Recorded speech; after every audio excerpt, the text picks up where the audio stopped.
Un incendio forestal se devoró casi 10% del territorio de la provincia argentina de Corrientes. Se quemaron ya unas 800.000 hectáreas entre esteros, bañados, pastizales, montes nativos y malezas. Para traerlo un poco más a tierra, la superficie quemada es 38 veces el tamaño de la ciudad de Buenos Aires.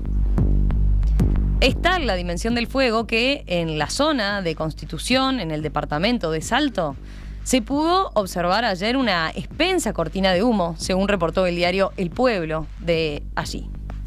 Aunque algunas lluvias aliviaron la situación, siguen quedando focos activos. Las pérdidas para el sector agropecuario son enormes. La Asociación de Sociedades Rurales de Corrientes calcula pérdidas para la producción forestal, ganadera, citrícola, yerbatera y arrocera por 26.000 millones de pesos argentinos, o sea, unos 240 millones de dólares al cambio oficial. A esto hay que sumar los daños ambientales y el temor por la afectación de los animales que viven en la zona donde hay algunas especies amenazadas, como el yaguareté.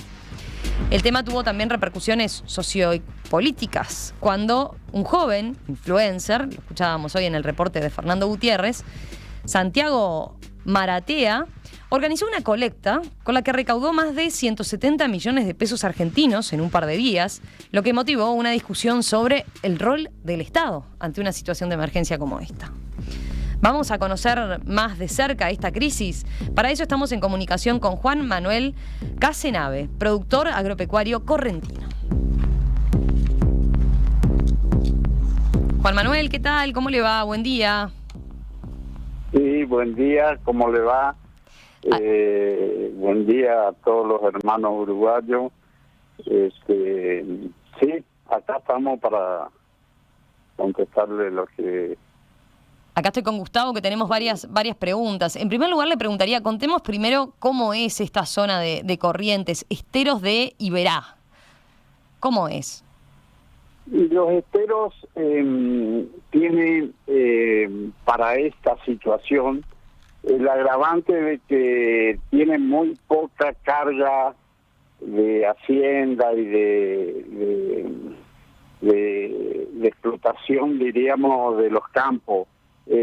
Son campos que tienen mucho pastizal desde hace varios años, porque lo que se quiere es lograr que estén los animales silvestres, lo cual se ha logrado en los últimos años, pero no se contaba con una seca de 7, 8 meses, que es muy grave porque fue un verano también muy caluroso y esto hizo que empiecen los focos de fuego y, bueno, se hacen imparables. Sí, vienen de, ese es un contexto, ¿no? O un elemento que hay que tener en cuenta. Vienen de una sequía ya desde hace 2 años, ¿verdad? Sí, de hace 2 años que viene lloviendo mucho menos de lo normal, o sea, la mitad. Y ahora el agravante de esta seca fuerte, que, bueno, hizo toda esta situación en los campos naturales y en las forestaciones y demás explotaciones estén muy castigadas. Uh-huh. O sea que la situación ya era crítica antes del incendio, ahora obviamente lo es mucho más, ¿no? Ahora es mucho más porque se está hablando de entre 700 y 800.000 hectáreas quemadas, de las cuales hay 30.000 hectáreas de forestación. Se habla de 400.000 hectáreas de esteros y bañados. Usted sabe lo que es, no es nada el pasto que se quema, sino que los animales, la gran variedad de animales autóctonos que se pierde, porque y muchos de ellos con peligro de extinción. Uh-huh. Es muy grave lo que estaba ocurriendo. Voy a sumar a Gustavo, que está ahí escuchando atentamente y que estaba muy preocupado desde hace días por esta situación que se está dando ahí en Corrientes. Gustavo, escucho tus preguntas. Sí, bueno, los buenos días a Juan Manuel, que estuvimos hablando hoy más temprano, y ahora cuando él daba los números, para ilustrar un poco a la audiencia, cuando nosotros hablamos, la provincia de Corrientes en su superficie es algo así como todo el norte del Uruguay, es decir, todos los departamentos al norte del Río Negro, más Cerro Largo, esa es la superficie aproximada que tiene la provincia de Corrientes, y lo que se quemó es una superficie similar a nuestro departamento de Artigas, un poco para tratar de cuantificar a una idea que a los uruguayos nos pueda Claro. decir algo, el daño que está ocurriendo, que como bien decía Juan Manuel, abarca multiplicidad de cuestiones que van, bueno, desde el propio riesgo de vida de las personas, las producciones, como bien él decía, Corrientes es una de las provincias más importantes desde el punto de vista forestal en la Argentina, pero también en el arroz, también en la silvicultura, y es una situación muy compleja que, cuando hablábamos ayer con Juan Manuel, él me recordaba que, ojo, que este mega incendio, ¿no? Que así es como se le están empezando a Mm. denominar estos incendios, como de alguna manera, si bien por distintas causas también tuvimos en Uruguay, eh, decía, estos mega incendios ya tuvieron avisos en años anteriores. Y eso capaz, Juan Manuel, es algo que podría estar bueno que comentara. Es decir, no es que es la primera vez que están teniendo un incendio, sino que ya han tenido en esa misma región algunos avisos en años anteriores de incendios, pero no con esta magnitud, obviamente. Sí, sí, sí, yo estoy en una zona que está a 60 kilómetros de Mercedes Corrientes, de donde soy nativo. Tengo mi campo a 60 kilómetros en una zona, en un pueblo que se llama Chavarría. Hay aproximadamente 60.000 hectáreas forestadas, de los cuales el año pasado tuvimos graves avisos que, con mucha suerte y que no estaba tan grave la seca, se los pudieron controlar. Yo tengo un hermano mío pegado a mi campo, el cual perdió el 100% de su forestación, se le quemó. Y nosotros logramos apagar porque nos divide una ruta. Y a duras penas logramos apagarlo, pero desde el año pasado siguen habiendo focos. Por suerte nosotros tenemos un grupo de bomberos muy buenos y entrenados para forestaciones. O sea que eso nos ayuda mucho porque ellos están entrenados para eso, para forestaciones. Pero de igual forma me viene pegando en el palo a mí. Estábamos la semana pasada trabajando en el monte y de un momento a otro se prendió un fuego muy cerquita nuestro. El día anterior estuvimos trabajando, sí, bien digo, trabajando en ese lugar, y se dejó una botella de agua de la que toman los muchachos, y hacía 43 grados de calor, y hace lupa con la botella con agua y prendió solo. Sí que estábamos nosotros a 20 metros y logramos apagar enseguida, pero es gravísimo lo que está ocurriendo. Cualquier cosa, Increíble ese relato, ¿no? La temperatura claramente no ayuda en absoluto, pero además, ¿de qué dimensión estamos hablando, no? Sí, gravísimo, porque acá se está echando la culpa a muchas cosas, inclusive dicen la política, esto no tiene nada que ver. Tuvimos un año muy caluroso y con pastos muy altos, porque veníamos ya con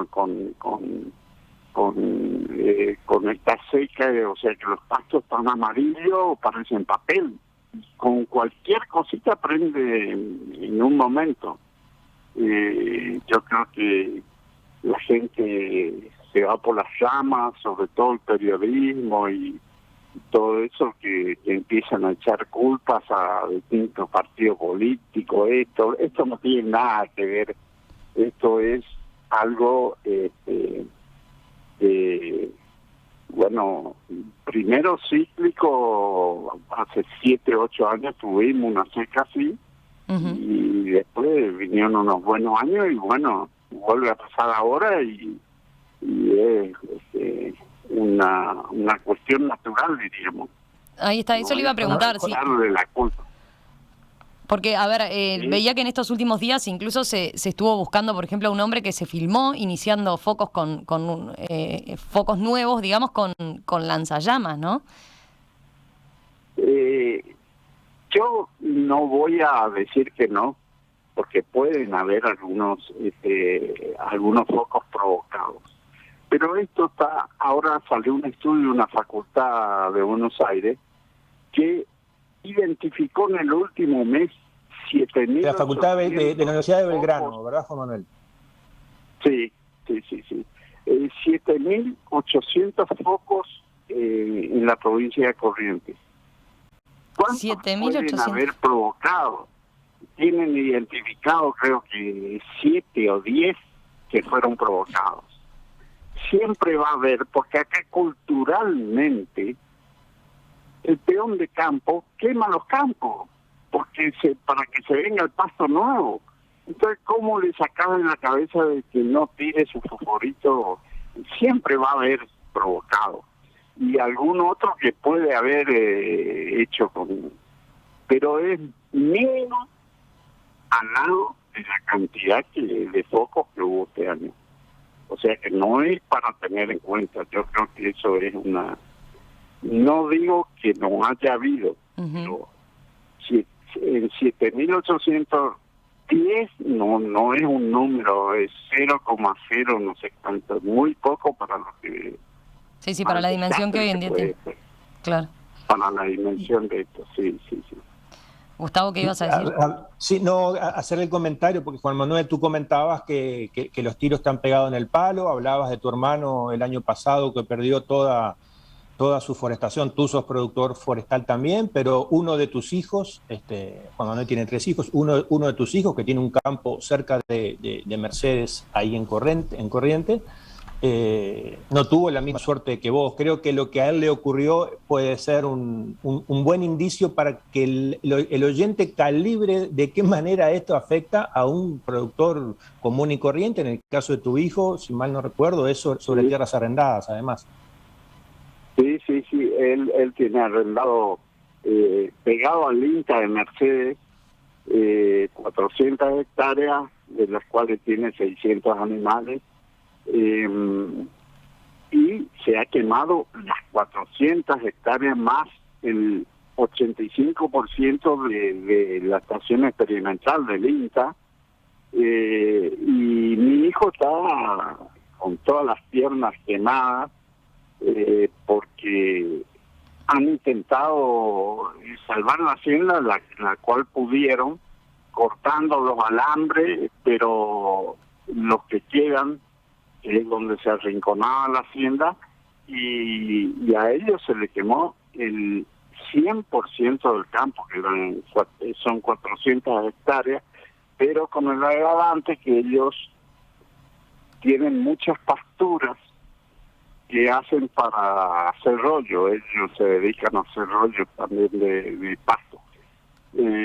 Así que generalmente esas pasturas son pastos altos y está muy seco, y bueno, pero perdió el 100% del campo. Él tuvo la suerte que pudo salvar la hacienda, y en 2 días acomodó un poco y sacó a la venta acá estos remates televisados, y así salvó. Pero a los 10 días de toda esa quemazón, la gente se empezó a apurar para vender, y ya los precios bajaron, y ya hay gente que se aprovecha de la situación, y bueno, esto es un tema.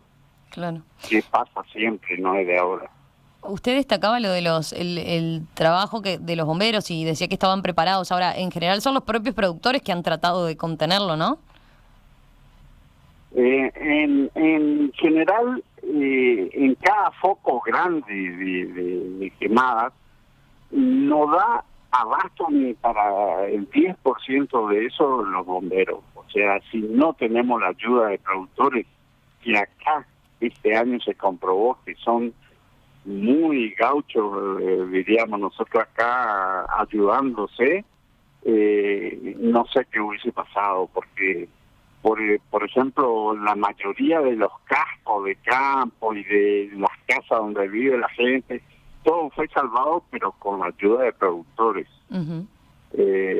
Los bomberos no dan abasto para eso, o sea, hay muy poco grupo de bomberos tiene cada ciudad, pero acá las quemazones fueron muchísimas, se está hablando de 800.000 hectáreas, cosa que es un número que creo que no da para ni un tercio puedan hacer los bomberos solos. No, si no hubiese sido por la ayuda de toda la gente y los productores mismos, no sé qué hubiese sido mucho más grave, quemándose casas y cosas que por suerte se salvaron. La gran mayoría, hay muchas casas quemadas y cascos de estancia y todo quemado, hay mucha cantidad. Uh-huh. Pero es algo, lo que pasó acá en Corrientes es algo que va a tardar muchísimos años en recuperarse. Yo le hablo, qué sé yo, una estancia mínima, ¿cuántos miles de metros de alambrado tiene? Bueno, está en el piso todo. Toda la luz rural nuestra tiene postes de madera, todos quemados.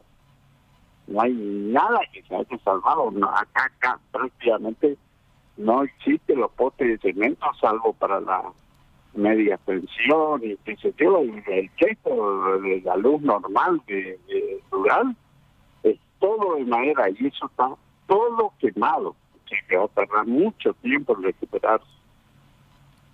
Que ahí Juan Manuel, un poco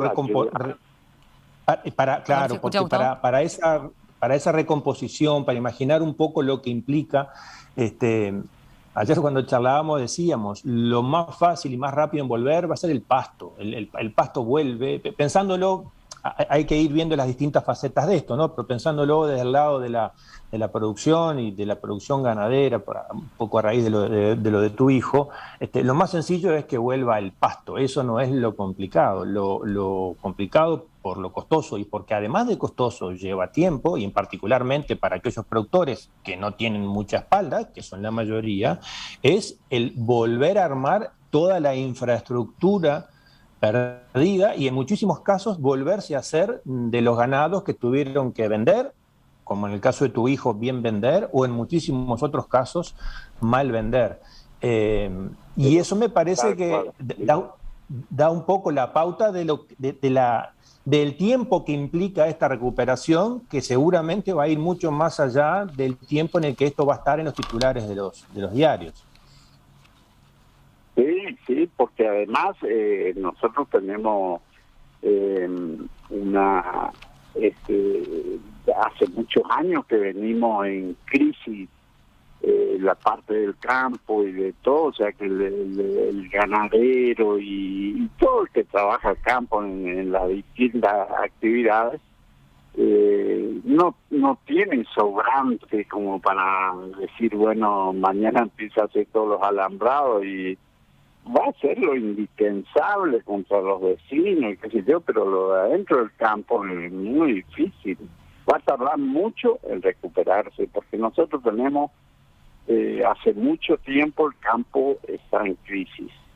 No le sobra nada, o sea que es una situación grave, si uno se pone a pensar, es mucho más grave de lo que se pueda pensar. Pero cuando hablan de ese tema y cuando señalan lo de la crisis que vienen desde hace años, viviendo episodios, no de esta magnitud, ¿no? Pero otros incendios,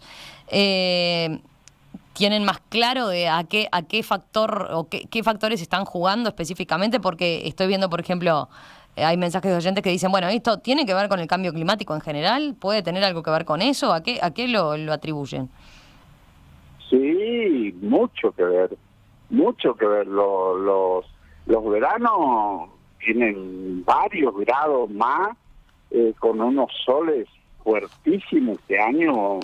Este año pasamos un verano insoportable, que no estamos acostumbrados a eso. Sí, tiene mucho que ver el cambio climático y ayuda a todas estas secas grandes. Es lo mismo que en otras zonas están las inundaciones y todo eso, el cambio climático, sin dudas.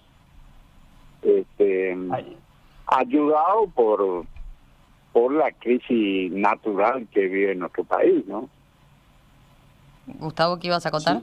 Sí, no, iba a comentar porque también, bueno, nosotros en Uruguay tuvimos también en este verano, en enero, finales de diciembre y enero, tuvimos incendios con una característica diferente. Nuestros incendios, yo ya le contaba a Juan Manuel, nuestros incendios arrancaron y en buena medida lo que tomó fuego fueron las forestaciones con eucaliptos básicamente, en los departamentos de Paysandú y parte de Río Negro, si bien después avanzó sobre el campo y sobre cultivos, y como bien mencionaba él, el grueso de la superficie afectada, en este caso fue de pastizales naturales, que fue lo que en Uruguay en realidad bastante paró, nuestro campo natural paró bastante el avance del fuego. Y ahí, para vincularlo con la pregunta que hacía el oyente, el cambio climático tiene mucho que ver porque esa sequía, el Paraná tuvo un estiaje histórico, nunca estuvo tan bajo y viene de hace mucho tiempo. Lo que hay que tratar de conceptualizar es que zonas de estero, zonas de bañado, son las que están tomando fuego. Y están tomando fuego porque no hay agua. Lo que está ocurriendo en los esteros de Liberac, con el daño inmenso a una de las reservas más importantes, no solo de la Argentina y de América, sino en el mundo, una de las reservas de fauna y flora más importantes, está tomando fuego el Iberá porque no hay agua, y esos lugares donde naturalmente el fuego no podría avanzar por más que hubiera material combustible porque hay agua, el fuego está avanzando porque no hay agua. Las razones por las que no hay agua no voy a entrar yo, que no soy ni de cerca entendido en eso, pero a poco que uno se ponga a buscar, encontrará también ahí múltiples causas, donde una es el cambio climático, pero también algunas modificaciones en el uso del suelo están incidiendo sobre esas pérdidas de agua, y eso hay que mirarlo no a escala de la zona, de la región, del país, sino a escala continental. Y bueno, y esos cambios están incidiendo, y cuando se hace el cóctel perfecto de esa falta de agua sostenida en el tiempo, de mucho material combustible, de altas temperaturas y de la imposibilidad, lo decía también Juan Manuel, la imposibilidad de poder tener un sistema de prevención de incendios efectivo para eso, porque sería montar una estructura imposible de sostener para poder combatir ese tipo de fuegos. Entonces, en realidad, la cuestión pasa por pensar más de fondo el rediseño de esos sistemas, porque es imposible pensar en que un cuerpo de bomberos, por mejor capacitado, entrenado y recursos que tenga, pueda hacer frente a 7.000 y pico de focos de fuego. Creo que por ahí es un poco lo que valía la pena también, Juan Manuel, conversar al respecto de eso, y junto con eso la conciencia que los productores van tomando y la solidaridad que se expresa, que eso siempre es muy emotivo, los cuentos, los que estamos más o menos en estos temas y conocemos gente y hablamos, las anécdotas, los cuentos de cómo los productores, al igual que lo que ocurrió aquí, se han dado la mano, se han ayudado. Y en el caso de Argentina es muy claro, además trascendiendo esas diferencias políticas, que hoy también de mañana en el informe desde Buenos Aires hablaba de cómo esto se politizó en el más sentido de la palabra, y sin embargo Juan Manuel me mencionaba que los bomberos de un departamento y otro van, vienen y lo hacen, más allá de las afinidades o no político-partidarias, que capaz sobre eso último, Juan Manuel, y sobre cómo lo está viviendo el productor, podrías dar algún comentario. Sí, el productor es consciente que tiene que reconvertir y esto yo creo que es algo que viene para quedarse, que no es que va a ser este año y después nunca más. Esto vamos a tener que reconvertir, dar más apoyo a los bomberos y a todo y más organización, porque por ejemplo, te doy por ejemplo de Buenos Aires, están mandando ayuda, la gente dona y qué sé yo, y creo que lo primero que salió para acá, para Corrientes, es un camión de Gatorade. Eso es por falta de organización. No hay nadie que se dé cuenta que el Gatorade, ¿para quién puede ser? Para los que están en el incendio en sí, pero ¿y quién le va a llevar? ¿Quién le va? Es una falta de organización grave, porque ¿cuánto vale un camión de Gatorade? Y mandaron para acá y eso, no sé, quedarán en las ciudades por ahí, pero nunca van a ir a terminar al campo, no va a ser una ayuda.